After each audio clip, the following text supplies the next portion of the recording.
How cruel, Molly. What did I ever do to you? We don't need you anymore. I'm going to live here with my mom, so pack your stuff and get out. My mother-in-law and husband interrupted me and said that. They didn't even want to listen to what I had to say. I felt myself falling out of love. I'm Molly, 27 years old. I've been married to my husband Ryan for a year and a half.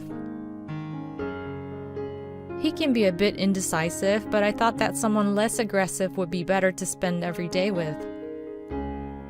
So I decided to marry him. We both work, but we've managed to cooperate and get along well. That's when the incident happened, right after the New Year. The signal for the start of the incident was the intercom ringing at 7 a.m. on Sunday. As a working couple, we were still dreaming at 7 a.m. on Sundays.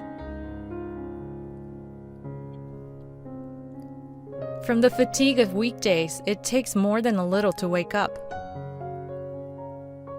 In the end, we lost to the persistent intercom ringing over and over again. Hello? Who is this? I looked at the monitor with sleepy eyes and a raspy morning voice. My mother-in-law, Christine, was standing there. Molly, why are you making me wait like this? Whoa! What? Are you okay, Christine? Her wailing voice echoed through the early morning. I was shocked and woke up my husband. Hastening half asleep Ryan, we both opened the front door still in our pajamas. Mom, what's going on? Coming here so early in the morning. Ryan, help me, please. I've been kicked out. She cried even louder as she said this. All right. Come on in. Once inside, she sat in the middle of the 3-seater sofa. What happened, Mom? Did you get into a fight with Emily? I didn't get into any fight. Emily just kicked me out. Emily is the wife of my husband's older brother. Christine has been living with the eldest son and his wife. Pretending to prepare coffee for the three of us, I took refuge in the kitchen. She was kicked out of the eldest son's house? What the? While waiting for the water to boil, I strained my ears to listen. I've been told all along that I'm the reason the utility bills are high, or that they don't like the seasoning of the meals. Isn't that terrible? Man, she's got so much energy in the morning. There's no hesitation in her litany of complaints. I let out a big sigh. My relationship with her isn't actually very good. We just don't click.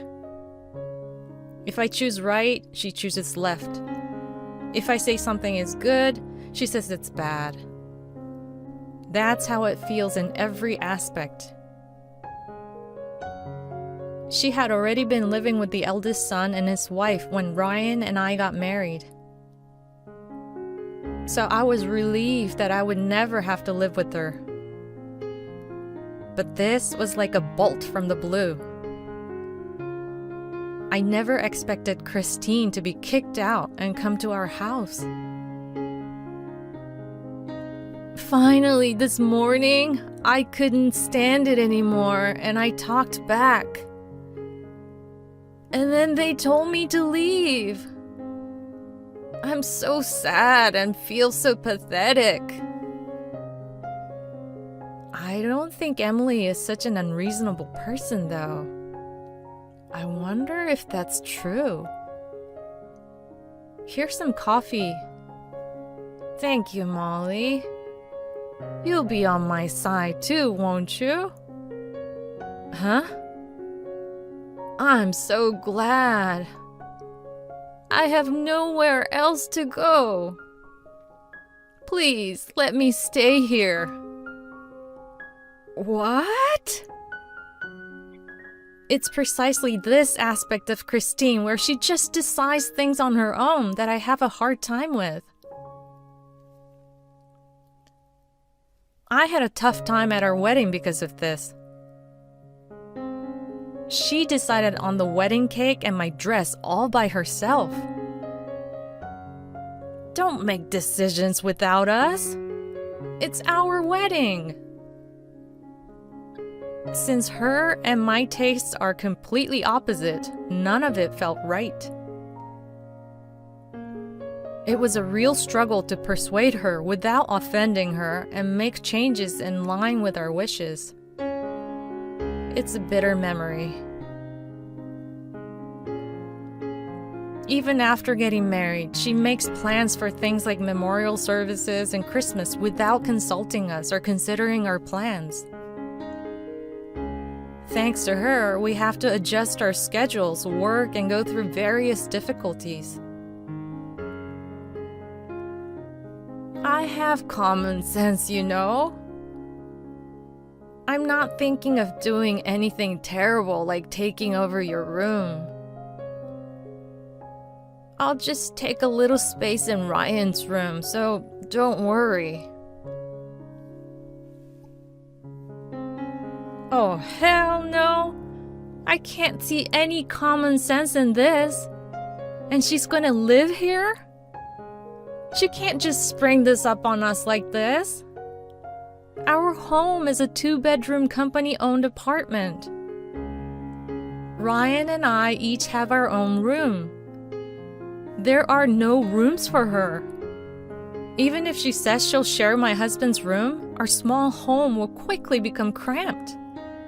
It's bound to be chaotic. Is she trying to settle in? My mother-in-law in our house? This Sunday morning is turning into a disaster. After breakfast, Christine retreated to Ryan's room. He also went to his room to listen to her story. I let out a deep sigh as I cleaned up after the three of us. First, let's hear what Emily has to say. I'll leave my husband to listen to Christine's side of the story. I need to understand the situation by putting together both sides of the story. Hey, you two! I'm going out to buy groceries for lunch! I called out from the living room, and Ryan and Christine popped their heads out of the door. All right, drive safe. Be safe. Okay. Two similar faces were peeking out from the door. Ah, these two really are a parent and child with shared blood, I thought to myself again. I went shopping and stopped by the park to call my sister-in-law, Emily. I had emailed her before leaving the house, so she answered right away. Oh, Molly, are you okay? Christine must be causing you trouble, she said as soon as she opened her mouth. Emily, are you by any chance quite upset? It's my husband who's more upset than I am. Your husband? Oh? My brother-in-law never came up in Christine's story, and he's upset? What on earth could it be? What has she told you guys? I honestly told her what I had heard from Christine. Then Emily said, Aha! Just as I thought. And started talking in a serious tone. Molly, you better not believe what Christine says. Here's my sister-in-law's side of the story. Before Christine and her eldest son's family started living together, they had discussed how much money each would contribute to the household every month. But that agreement was only followed for the first few months. Christine is now not contributing a single penny. My brother-in-law has repeatedly asked her to keep her promises, but she doesn't listen. At some point, Christine quit her job. And after she quit her job, she started stealing money Emily had left in the house. She stole money that was for groceries, gas, and even their children's ballet class tuition. When Emily finally confronted her, Christine played the victim. This situation had actually been going on for a long time. Ryan and I were blissfully unaware of it. Emily and her husband tried their best not to leave any money in the house. Perhaps it was a matter of pride, but Christine didn't ask them for money and managed to get by on her own savings and pension. That's where my husband comes in. A little while ago, he gave his mother some pocket money, saying he had won some money gambling. From that point on, the tide changed. Christine started praising Ryan more than his older brother. And then this morning, I've had enough of this terrible life. I'm sure Ryan would treat me much better. Christine burst into the bedroom of the eldest son and his wife saying that. And without giving them a chance to talk, she stormed out. That was before 6 a.m. today. I was puzzled. Her story was completely different from Christine's. Emily advised me out of concern. Don't make any promises or agreements with Christine. Don't believe her. Okay, I won't. I replied and hung up the phone. While shopping, I compared the stories of Christine and Emily. I didn't know what to believe. For now, I needed to talk to Ryan. I'm home! When I returned home, Christine and Ryan had moved to the living room. The two of them greeted me with smiles. We're going out to buy the things Mom needs for her daily life. Molly, you can rest.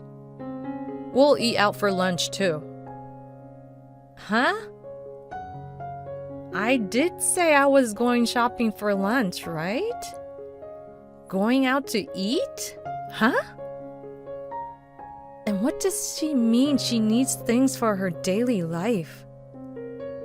Oh God, please don't tell me she's really planning on staying here for good. Well, we'll be going then. Huh? Wait, hold on. Without listening to me, my husband and mother-in-law left. Unbelievable. This is unacceptable. I don't care if I'm called narrow-minded. I do not want to live with my mother-in-law. Hell no. It'd be too stressful and mentally exhausting. My life would be nothing but misery. What should I do? It doesn't seem like Christine has any intention of going back to Emily's place. My husband seems to be accepting the idea of living with his mother. I have a feeling that once Christine leaves, Emily and her husband won't chase after her. This is bad. I'm at a complete disadvantage. What a shitty life. As I lamented and rolled around on my bed, I suddenly felt something was off. My makeup tools seemed to have been moved.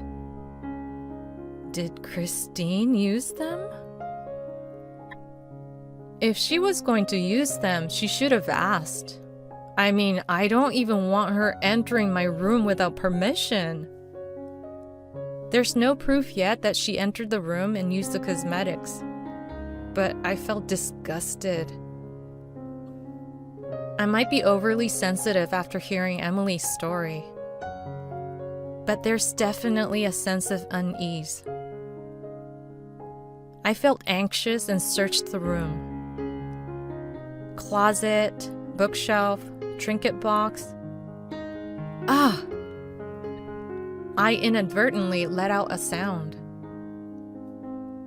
Out of the $300 I had in the drawer, $100 was gone. This money was supposed to be deposited in the bank tomorrow.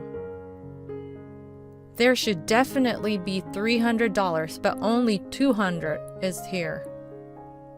You must be joking. Emily's credibility increases. With the information from Emily and the missing $100, I could clearly picture Christine taking my money in my mind.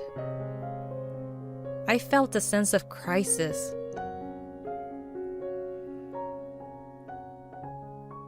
I can't stand getting involved in money problems on top of not getting along with her. This can't go on. There's no way I can live with her. She and my husband came back at 9 p.m. I was finally able to talk to him when Christine went to take a bath. Hey, what are we gonna do about your mother from now on? She's gonna live here. I don't want that. I can't live together with her. What? What's that supposed to mean? It means I don't want to live with her. You're cold, you know. She was kicked out from my brother's place. Well, it seems like she wasn't kicked out. Emily told me that she left on her own. Even so, we can't kick out my mom with nowhere to go. It doesn't have to be right away, but she could rent an apartment or something, and once it's ready, she could live there, right? You know she and I don't get along, right? That's just because you're completely dismissing her feelings. You used to complain about how difficult she is too. Did I? I forgot. But come on, living together is no big deal, right? She said she'll pay us her living expenses. I can't trust that verbal promise. How cruel! How cruel, Molly! What did I ever do to you? Huh? A shrill scream echoed from behind me. It turned out Christine had come out of the bath and was in the living room. It hadn't even been 5 minutes. Her bath was apparently just a quick dip. You thought of me like that? I can't leave my precious son to someone like you. Divorce him. Excuse me? Whoa, that came out of nowhere. My son is wonderful. He takes care of his mother, understands my feelings, and is kind. He's much more capable than his older brother. It's a shame he's the second son.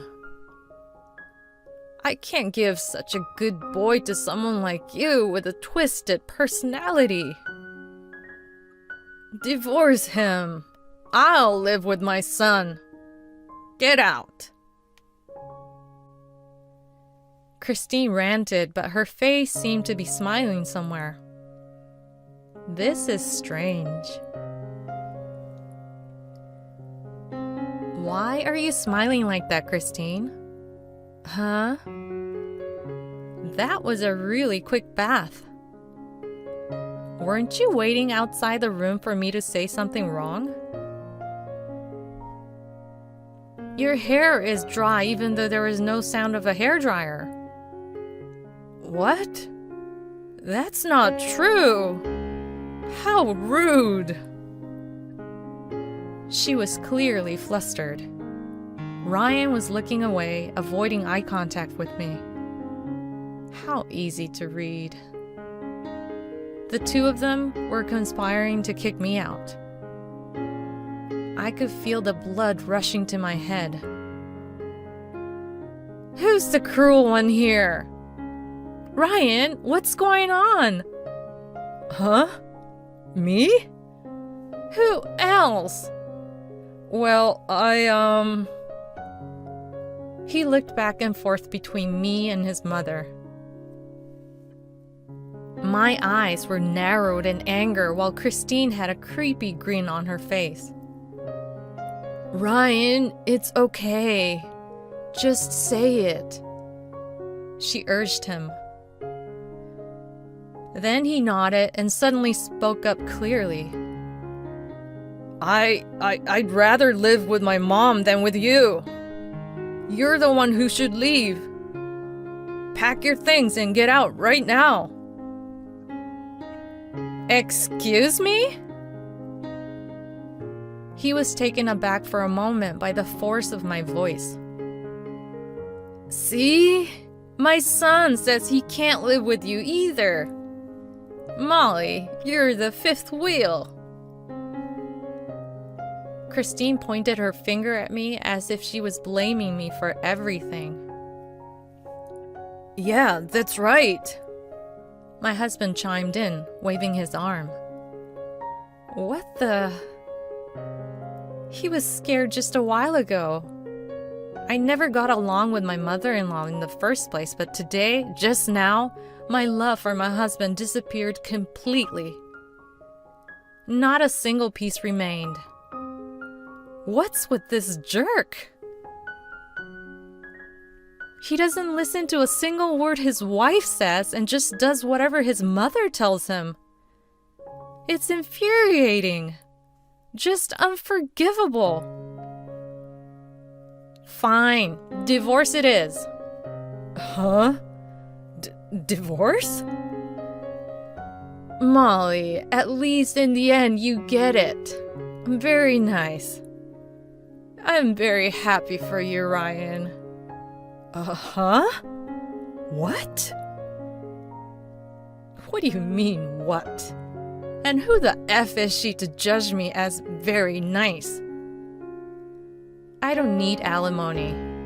I'll take all the furniture and appliances that I bought. Is that okay with you? Yeah, that's fine. It's fine, right, Ryan? Christine seemed very pleased.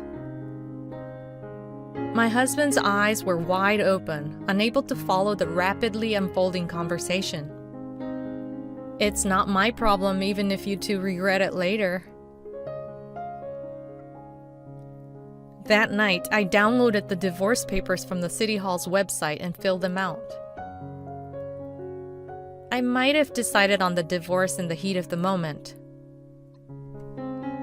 But I absolutely refuse to live a life parasitized by my mother-in-law. I don't need a husband who treats me as a nuisance just because he's manipulated.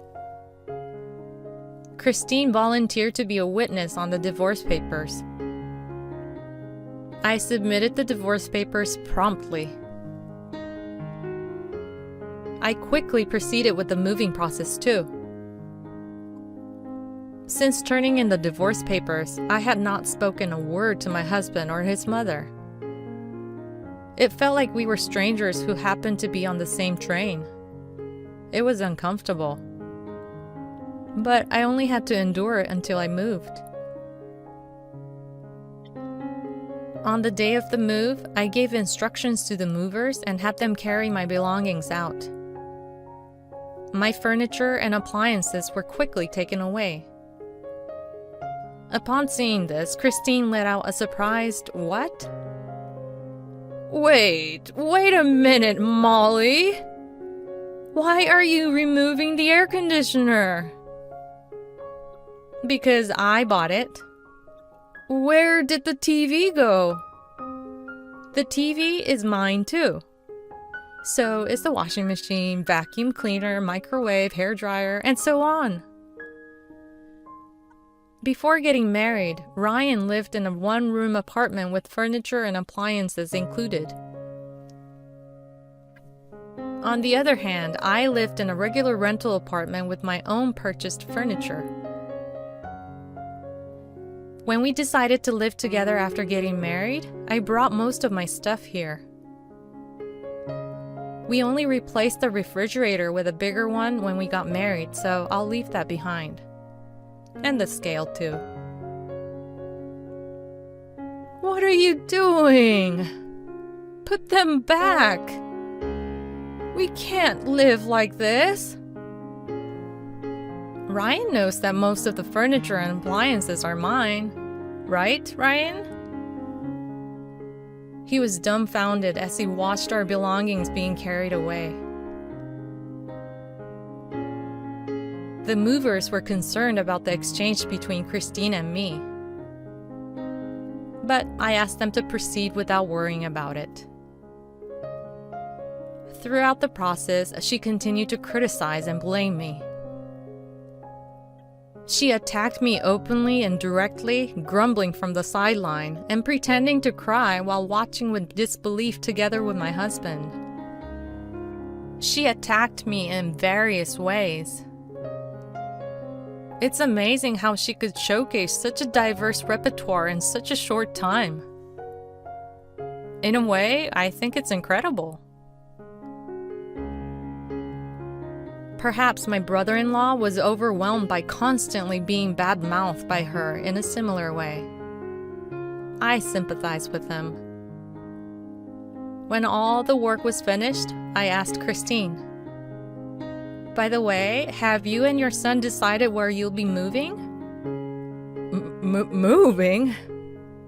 Yes, because this place is a company-owned apartment rented by my company. What? She was as shocked as if a natural disaster had occurred. Company housing? From your workplace, Molly? Yes, that's right. So when I leave, the two of you can't stay here. What? I've informed my company about the divorce and given them my husband's contact information. I think you'll be hearing from the Human Resources Department soon. Well then, goodbye. I cheerfully shouted my farewell. Christine had a stunned look on her face. Ryan just nodded vaguely. My new place is a single-occupancy rented company apartment. I have been living in a family-type company apartment till now. Moving closer to work shortened my commute, giving me more time in the morning. I only have to do housework for one person. I can enjoy drinking alcohol however I want. Oh my God, living alone is so nice. I'm overwhelmed by the wonders of living by myself. As I enjoyed a drink after work, my phone rang. It was from my ex-husband. Feeling tipsy and in a good mood, my spirits were high. I shouldn't have answered the call, but I did. Molly, it was my fault. Please come back. As soon as I picked up the phone, my ex-husband shouted, I'm already home. No, I mean, I want you to come back here. Huh? Why? He's saying something ridiculous. I couldn't help but laugh. I got a call from your company's HR department. They said I could stay here as is. Well, good for you. No, it's not. The rent here is $1,900. Well, it is in a good location. It's a family apartment near the station. The rent would be about that much. Until now, there was rent assistance from my company, and the remaining portion not covered by the assistance was split between my ex and me. That was the $300 I had at home. And Christine stole $100 of that. I was manipulated by my mom. She said she had nowhere to go, that only I could help her, and that she was relying on me. I got carried away by her flattery and tried to protect her, so I ended up being harsh on you, Molly. I didn't really want to divorce. Oh, I see. But we're already divorced, aren't we? Too late. Besides, I can't make ends meet with just my income. I can't afford to buy appliances, pay rent, and take care of my mom. It's too late for that now. He should have known that all along. Molly, I was wrong. Please, come back. But you told me to leave, remember? Besides, there's no way I could ever be related to your mom again. Well then, goodbye. Wait, Molly! Please! I turned off my phone and drank a beer. Ah, this is so good. I don't need a husband who neglects his wife just because he's a little flattered. I completely forgot about my ex-husband and happily got drunk. The next morning, I rushed to work in a panic. Since I had turned off my phone, the alarm didn't go off and I almost overslept. That was close. I arrived at work just before the start of the day and checked my phone at my desk. As expected, there were countless messages from my ex. I ignored them all. What I wanted to see was... there it is. An email from my sister-in-law. Yes, an email from Emily. Are you enjoying living alone? Thanks to you, our family has completed the move as well. Thank you. Great, their move is complete too. In fact, I had anticipated that my ex would give in, so I proposed the move to Emily and her husband. It's likely that my ex won't be able to maintain the standard of living that his mom demands. So she would return to Emily's place. Of course, they would want to avoid that. So before she shamelessly comes back, they should disappear. I proposed this idea when I asked them to be witnesses for the divorce papers. Emily and her husband had several discussions and decided to move. I don't know where they moved to. I texted Emily. Congratulations! I'm relieved. A few months later, my ex and his mother moved out from the company housing. They had no choice but to move. Naturally, he couldn't afford the $1,900 rent and maintain their lifestyle. Their new place is an old apartment far away from the station. It's in the opposite direction of my new home. Christine thought she and her son would be living in a family apartment near the station. Her expectations were shattered and she's already blaming her son. Of course, she didn't contribute the money she promised to. She tried to return to Emily's place once, but they had already moved. Someone else is living at their old address. She doesn't know where they went. So she returned to her son's place, grumbling and exploding with anger. Every time something happens, he contacts me and asks for help. I didn't give a shit. I enjoy being alone. Recently, I got fed up with the constant updates from my ex and changed my phone number. Now I don't have to deal with Christine either. I don't have to worry about being stuck with a weak-willed man who can't see the future and is always at his mom's beck and call. This divorce has set my life back on track. I just turned 27 this year. Even though I failed at marriage once, it doesn't hurt or bother me. There's still so much more to life.